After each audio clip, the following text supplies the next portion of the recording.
Няма нищо по-добро от добрата напитка за добре дошли, която да накара всеки гост да се почувства специален. Ето защо за големи фирмени събития, които се провеждат в изискани заведения, напитката за добре дошли е не само задължителна, но и внимателно обмислено решение, което да гарантира удоволствието на всеки гост.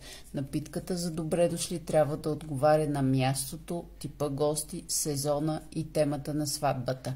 Напитката за добре дошли по етикет се предлага на табла от сервитьор, но може да е и под формата на мокър бар. Най-подходящия момент за напитката за добре дошли на сватба е момента преди влизане в ресторанта, примерно в градината на хотела.